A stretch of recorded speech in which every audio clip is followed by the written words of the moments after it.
¿Qué tal, amigos? ¿Cómo están? Soy Oscar Uriel y este es un podcast muy especial porque lo vamos a dedicar a Aullido.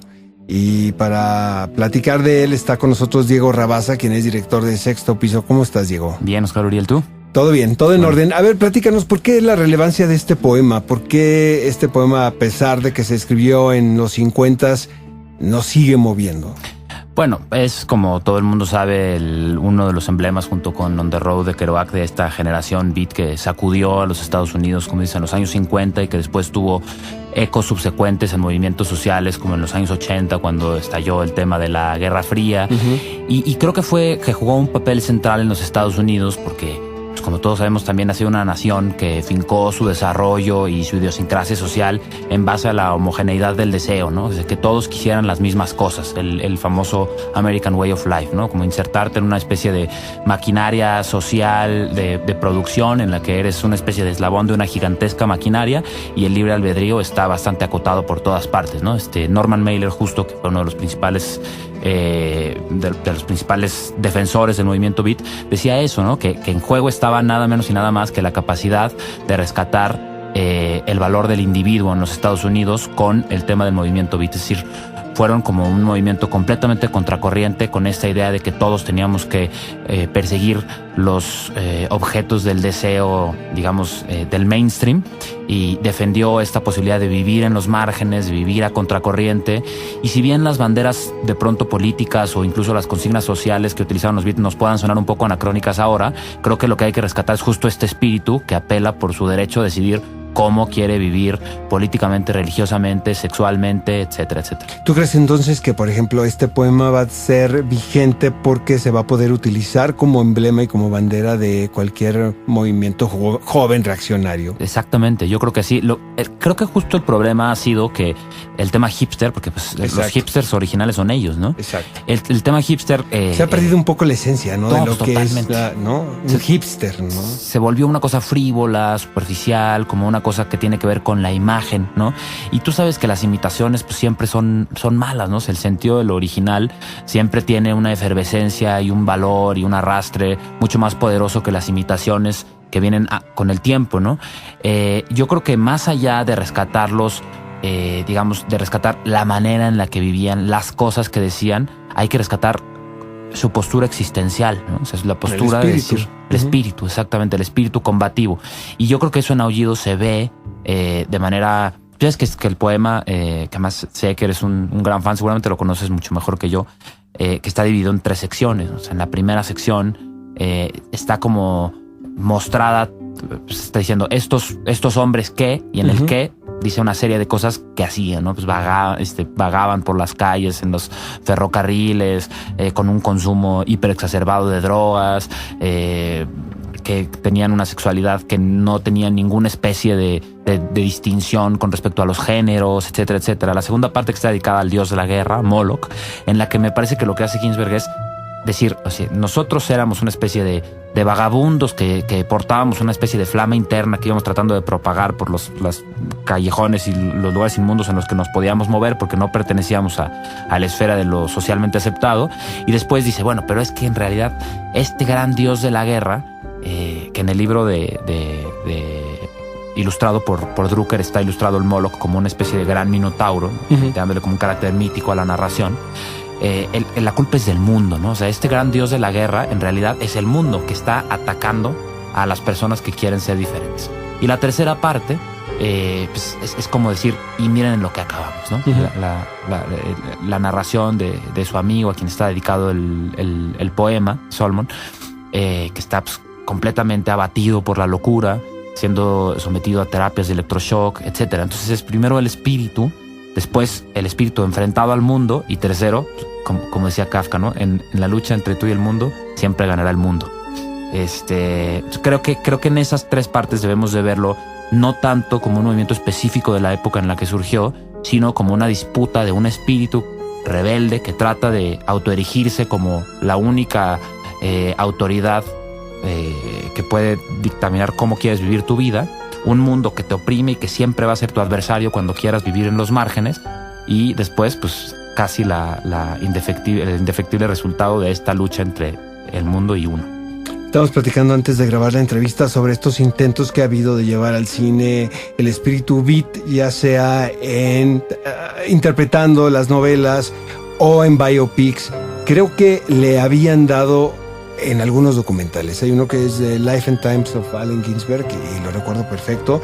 Y de repente las otras películas de Last Time I Committed Suicide, que es sobre Neil Cassady, sobre la figura de Neil Cassady, vaya, tiene como ciertos, ¿no?, logros. Pero curiosamente, hasta hace un par de años he visto dos películas que me han gustado mucho, que es Howl, precisamente Aullido, y On the Road, la de Walter Salles, ¿no? Uh-huh. Y me parece como curioso también de que esto se haya dado ahora, ¿no? Sí, y bueno, a mí me gustó también Naked Lunch, de Cronenberg. Ya está padre. Que además hizo una cosa muy, muy inteligente porque son difíciles, ¿no? O sea, yo no he visto On the Road, tengo mucha curiosidad de verla porque creo que son novelas muy complejas y que llevarlas quizá en una adaptación literal sería complicado. Lo que hizo Cronenberg fue hacer una mezcla de la vida de Burroughs y la trama de la novela de Naked Lunch, que además Naked Lunch pues fue casi editada por completo por Ginsberg, ¿no? Se encontró en Tánger todo el manuscrito regado en el piso y él tuvo que ir a recoger hoja por hoja y acomodar el manuscrito porque a Burroughs le valía madres lo que pasara con su novela. Pero bueno, regresando al tema, a mí me interesa mucho ver On the Road precisamente para ver cómo pudieron hacer para escaparse de un discurso de época y rescatar el espíritu de la novela, que creo que en Howl se logra perfectamente, ¿no? Y James Franco está estupendo como Ginsberg. Fíjate que lo que hace Walter Salles es como apostarle incluso a la recreación de la época y de la atmósfera y de los detalles, y eso se transforma a otra cosa, ¿no? Porque como tú bien sabes, ha habido como muchos intentos de llevar este texto a la pantalla grande, ¿no? Hubo uno de Francis Ford Coppola que casi, o sea, lo hizo con Leonardo DiCaprio en el protagónico, pero a ella le tocó a Walter Salles. Vienes a platicar con nosotros porque hay dos puntos bien interesantes. Me trajo como regalo, y lo tengo que presumir, una edición de lujo, caray, de Aullido, que es ilustrada por Eric Drucker, que es un artista de San Francisco que conoció a Ginsberg justo en una serie de manifestaciones que hubo en la Guerra Fría en el 89. Él era como el encargado de dibujar los carteles de las protestas ciudadanas y Ginsberg los iba coleccionando y un día llegó y se presentó y le dijo, yo soy el artista. Le digo, no me digas, yo tengo de la colección de todos los pósters que has puesto en la ciudad en mi casa, y se volvieron amigos y hicieron un libro juntos que se llama Illustrated Poems, que es como una antología poética de Ginsberg entre la que está Aullido, y después de ahí dijeron, bueno, hay que seguir haciendo cosas juntos, y hicieron ya únicamente el Aullido ilustrado. Y en realidad la idea surgió porque invitaron a Drucker a animar la parte que es animada en la película de Howl. Sí. ¿No? ¿Cuándo se editó este libro originalmente en Estados Unidos? El libro, la primera edición de este libro salió pues junto con la película. ¿Cuándo fue? Hace 2010. 2010. Exacto. Así es. ¿Y cómo te interesaste, caray? O sea, ¿te encontraste con el libro? ¿Alguien te comentó y perseguiste los derechos para editarlo? ¿Cómo estuvo? Sí, yo como tú he sido clavadón de los beat y pues de repente en las librerías gringas me doy vueltas siempre a ver si me encuentro alguna primera edición. Por ejemplo, otro día me encontré en City Lights una primera edición del Mexico City Blues de Kerouac. Y en Nueva York me topé esta edición. Y además fue una cosa rarísima porque mi hermano en ese momento, que es mi socio en la editorial, estaba en la feria de Frankfurt y se lo habían ofrecido. Entonces yo le escribí, digo, ¿sabes el libro que encontré? Y me dijo, lo tengo en mis manos, me lo acaba de ofrecer una gente. Ya te tocaba, caray, editar. Y entonces pues ya lo editamos. Y ya de ahí después surgió una onda padrísima con Diego Luna y con Jaime López. ¿Por qué este poema puede funcionar bien como material para ser dramatizado en una escena? Porque es trágico, ¿no? Es trágico y además tiene esta cosa como súper rabiosa y súper potente de la poesía de Ginsberg, que es muy libre, ¿no? O sea, que no tiene una sintaxis poética tradicional, sino que es casi una historia narrada, pero es muy sonora. O sea, tiene pues el apego que tenían los beats a la sonoridad en su relación con el jazz, ¿no? Claro. Entonces, cuando uno la escucha, cuando la lees, pues por supuesto que tú vas llevando el ritmo en tu mente, pero cuando uno la escucha por alguien que ha trabajado mucho en su lectura, pues te simbra de manera distinta, ¿no? Porque no solamente es el contenido, sino la sonoridad. Y además está la parte de la musicalización de Jaime López y es un espectáculo. ¿A quién se le ocurrió lo de Jaime? ¿A Sergio Zurita? No, eso fue, fíjate, lo que pasó fue que invitaron a Diego a hacer una lectura de una adaptación que tenían de la Ilíada. De la Ilíada, exactamente. De la Ilíada según Barico, exacto. Es una adaptación que hizo Barico y que se publicó en castellano hace ya muchos años.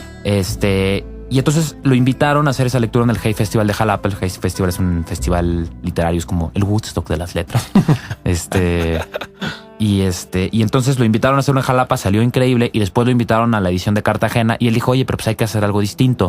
Y buena onda, me dijo, ¿por qué no hacemos algo de Sexto Piso? Y le dije, pues está esto. Y él era súper fan del poema de Ginsberg y se prendió muchísimo, pero pues, yo tenía la idea de que él se sentara en una silla y lo leyera, y que siempre tiene así como ya sabes, ¿no? O sea, la mente napoleónica de los proyectos culturales que está súper chido. Digo, no, pero vamos a ser musicalizado y vamos a hacer un montaje y la chingada. Y pues quedó una cosa increíble. La montaron en Cartagena con 3,000 personas. Y fíjate que yo estaba viendo la película que ya la había visto, pero estaba viendo la otra vez, la de Epstein, la de Howl, cuando vi en Twitter que Diego pone que iba a presentarlo, ¿no? En un espectáculo. Me parece una gran idea. Y lo mejor de esto es que vamos a tener la oportunidad de verlo aquí en el Distrito Federal y son 2 únicas ocasiones, si no me equivoco. La primera es el próximo miércoles 21 de noviembre en el Teatro Helénico, 8:30. Y la segunda función, miércoles 28, Teatro Helénico, 8:30, y va a estar el señor Jaime López y Diego Luna en escena. Exacto. Leyendo Howl. Pero también quienes compren boletos premium, podemos decirle así. Ha sido un proyecto de mucha hermandad entre el libro y el montaje, entonces se le ocurrió a Berenice que las personas que compraran los boletos hasta adelante se llevaran esta edición de la que estábamos hablando, ¿no? Que es el poema íntegro de Ginsberg con las ilustraciones de Eric Drucker en una edición que bastante chula, en pasta dura, etcétera. Entonces, está increíble, caray. Bueno, quienes compren boletos, $3.50, se van a llevar el libro de lujo, ¿no? Como regalo, y quienes compren otros boletos van a tener descuento para adquirir el libro. Oye, pues qué privilegio, caray. Muchísimas gracias, Diego. Y bueno, obviamente vamos a estar ahí en el Teatro Helénico y ojalá regreses para platicar sobre de qué se trata tener un editorial en México, caray. Cuando tú quieras. Gracias a ti por Muchísimas gracias y los invitamos a todos a que vean Aullido en el Teatro Helénico, 21 y 28 de noviembre, 8:30 de la noche. Hasta la próxima.